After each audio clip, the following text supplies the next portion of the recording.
Hello, thank you for taking your time today to learn a little bit more about your accounts with Further. My name is Mike and I will be going over the HSA, FSA, and VEBA accounts and letting you know a little bit more about how to spend every day wisely with Further.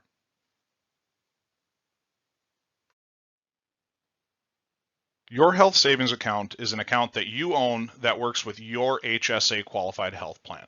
This account allows you to set aside a portion of pre-tax payroll that you can use to spend on eligible medical expenses. There is no use it or lose it on this account, so the funds that you have at the end of the year continue to roll over from year to year. This account is owned by you and will continue to stay with you whether you change jobs or retire. In fact, you can actually have a beneficiary listed on this account as well to pass the funds along in case you were to pass away. In order to be eligible for an HSA, you must be enrolled in an HSA qualified health plan. You must also ensure that you are not claimed as a dependent on anyone else's tax return. Additionally, you cannot have any disqualifying secondary medical coverage. One example of that would be Medicare. Another example of that would be a spouse's medical FSA. Please note that if your spouse does have a medical FSA, that automatically extends coverage to you. So what you can do is typically have your spouse contact either their employer or the administrator for the FSA and have them limit that FSA to dental and vision expenses only. Once limited to dental and vision expenses, the FSA is no longer considered disqualifying secondary coverage. Once you've determined that you are HSA eligible, you can begin deducting payroll pre-tax and having those funds put into the HSA. The IRS does limit how much we can put into the HSA. So for 2020, that number is $3,550 for a single and $7,100 for family. Now, just to be clear, family could be your entire family on your health plan or simply you plus one other individual, a spouse, a child, just for a couple of examples there. The numbers for 2021 are $3,600 for single and $7,200 for that family plan. Additionally, if you are 55 plus years of age, you can contribute $1,000 above those numbers. The IRS calls this the catch-up contribution. It's really to incentivize further savings for any medical expenses that you might see in retirement.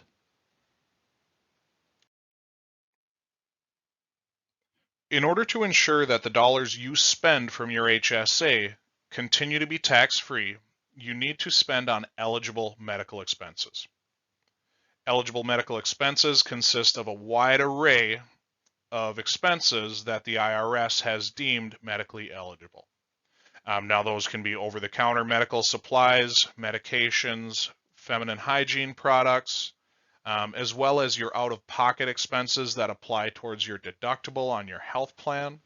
Co-pays, co-insurance, prescription drugs will also qualify, along with dental and vision expenses.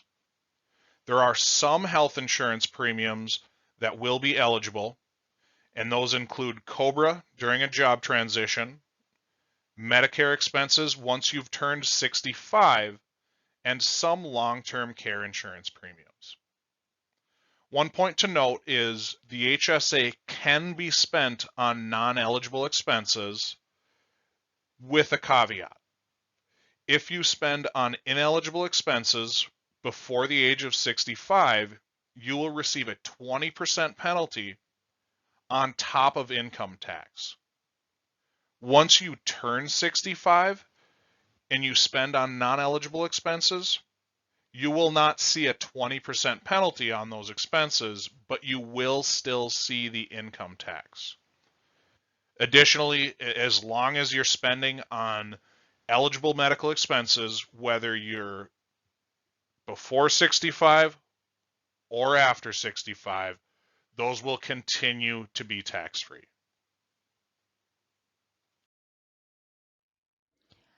How a VEBA works is it works with any employer-sponsored medical plan. However, your employer is going to designate which health plan the VEBA will be paired with. So you will want to pay attention to that. Your employer will fund the account, but that money does belong to you and will be eligible to spend. There is no taxes on the money that they contribute to the account. You will have the ability to earn interest like any other financial account, and there is no taxes on qualified withdrawals.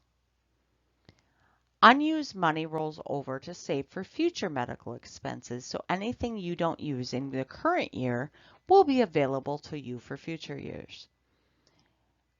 Further, we'll issue, if you do not already have one, a debit card will be automatically issued for you. You will have the ability to order additional cards for family members that need access to the account at no additional charge.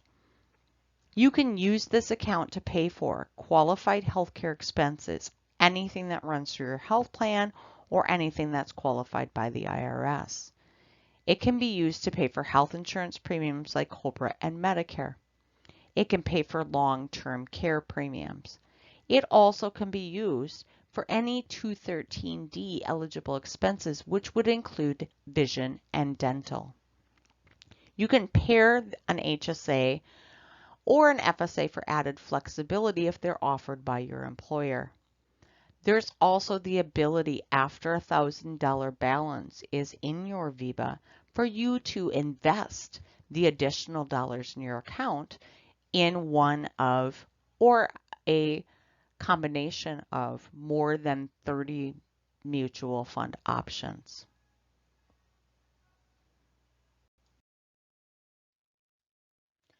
You can use your VEBA to pay for over-the-counter supplies, medications, and some feminine hygiene products. As you may be familiar, if you've had a VEBA in the past, is that medications over the counter required a prescription. That is no longer the case. You may purchase things like allergy medications, painkillers, and other items that contain medication without a prescription. It will cover medical expenses your plan doesn't cover, and that includes your out-of-pocket expenses until you reach your deductible. That could include any co-payments on your plan. If you have a co-insurance after you reach your deductible, that's the portion of time where you might be in 80-20, where you're paying 20% and your employer is paying the other 80%. And it can include all prescription drugs. Health insurance premiums like COBRA during a job transition, if you're between employment, or if you get to Medicare age, your Medicare premiums can be paid from this account. Your other medical expenses and insurance premiums will continue to be paid once you leave employment. Dental and vision expenses are also included with this account. And you can pay premiums for long-term care insurance. The things that the VEBA does not allow are current health insurance premiums while you're employed, because these premiums are already deducted from your paycheck on a pre-tax basis. The IRS would consider this double dipping. Costs that are not considered qualified by the IRS are things that do not fall under the 213D list. You are able to look up what expenses are allowed under your account at hellofurther.com. It is important for you to always save receipts to ensure proper validation of expenses as required by the IRS. While we do the best that we can to validate these expenses for you while you're using your debit card or submitting receipts online, it is important that in case of an audit that you have these receipts available. If you have both an HSA and a VEBA account, your VEBA account will be limited to dental and vision claims automatically if you choose to fund the HSA or if any portion of your employer contribution is going into an HSA. You can pay for dental and vision expenses only through your VEBA at that point. They can be paid from both your HSA and your VEBA account. VEBA accounts can be frozen at your request, indicating that you wish, once your HSA is depleted, or if you haven't deposited enough funds, that the VEBA will not be accessed. You can still earn interest on those VEBA dollars, and you are still eligible to invest those VEBA dollars. So while they're frozen to claims, they are not frozen to any earnings you could possibly make while you have them in that status. Once you stop contributing to the HSA, you retire, you leave employment, etc., the VEBA will open up to pay all IRS 213D expenses, which would include your medical expenses, your over-the-counter expenses that are allowed, and anything that runs through your health plan, as well as insurance premiums in retirement. There are saving strategies you can use now that you're getting either employee or employer dollars into an account. Please use the preventive portion of your health care plan. Under the ACA, the Affordable Care Act, most preventive services are covered at 100% and do not cost you anything. If you have minor injuries, illnesses, and whatnot, please take advantage of minute clinics or retail clinics, or for the best saving strategy, use online care. If you have an emergency, please call 911. But if it's not a life or death situation, please evaluate your emergency room needs. Use generic drugs are typically much less expensive than your typical brand name drugs. Inform your doctor, provider, or billing office at your provider that you are on a high deductible health plan and that you have one of these accounts and you're looking to save money. They're very familiar with these plans and they will help you find the best possible option. And every time, shop for your medical value. Compare charges from clinic to clinic and pharmacy to pharmacy. These costs vary much more than you might expect. And going online using healthcare tools through your health plan or healthcare tools through hellofurther.com, you will be able to find the best possible provider for your services.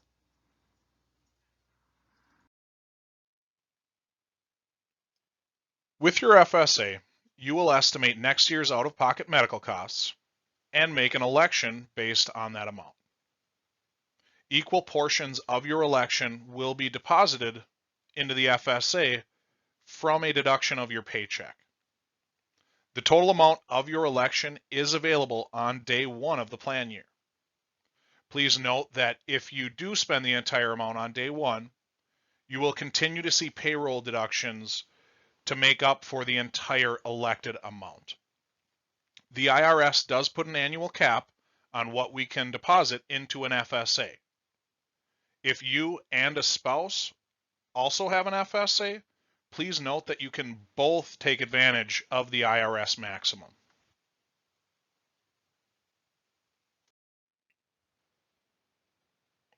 The medical FSA can be used on a variety of medical expenses.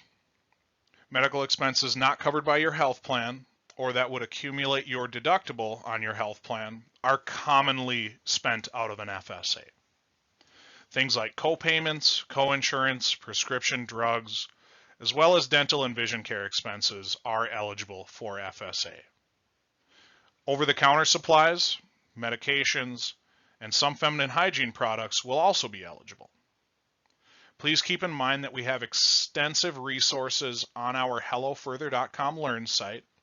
There is a completely searchable eligible expense list that can help you in determining what kind of items that you typically spend on would be eligible for the FSA. Obviously, there are plenty of items that will not be FSA eligible. Items such as toothpaste, lotions, makeups, soaps, shaving supplies, as well as any kind of cosmetic surgery, teeth whitening, things along those lines would not be considered medically necessary, thus would not be FSA eligible.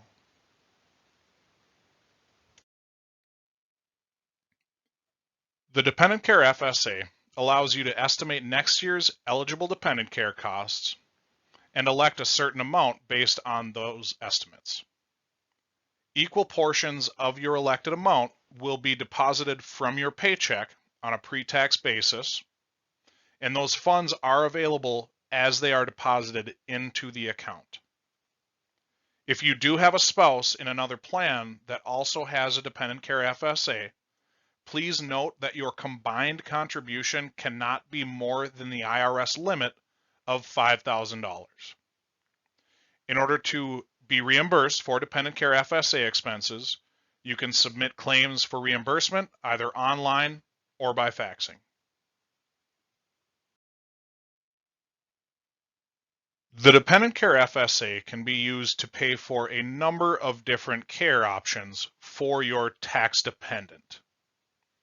Places such as licensed daycare facilities, preschool and after-school programs, as well as in-home care services and day camp expenses would be considered eligible. Additionally, if you do have a tax-dependent elder, some of those elder care expenses will be eligible as well. Eligible expenses are considered custodial in nature. So we are not educating them, we are taking care of them, again, in a custodial nature. Items such as kindergarten or school tuition, school activity fees, overnight camps, and sports camps would be ineligible as they are not custodial in nature.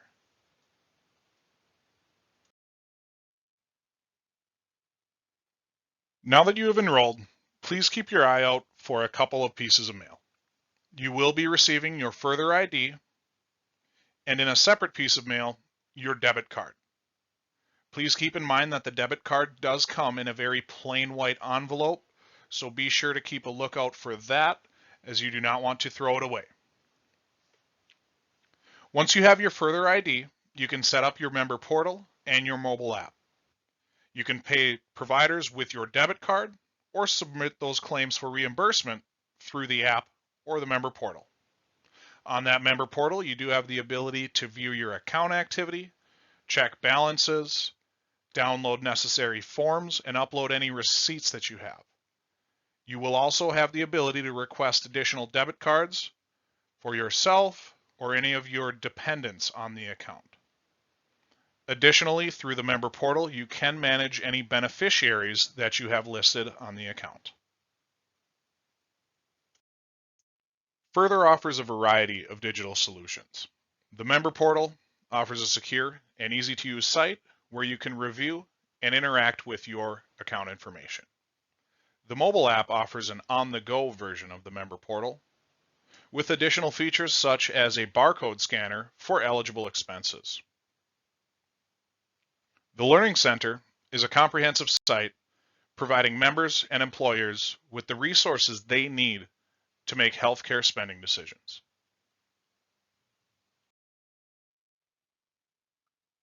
Further now offers digital payments. You can add your Further debit card to your wallet in Apple Pay, Google Pay, and Samsung Pay for easy payment on the go. Further text alerts are an easy, fast, and secure way to stay up to date on your spending accounts. If you have a smartphone and use text messaging, Further can send you text alerts about your account activity, including claims, contributions, and available balance. You will be issued a Further debit card for your HSA, FSA, and or VEBA purchases. If you have more than one of these types of accounts, you will be issued only one card. We will collect the data through the card and apply the purchases to the proper account according to how you are set up. This offers the ease of use for making qualified purchases from your spending account, assuming that you have a balance in the account, as easy as it is to use your bank debit card.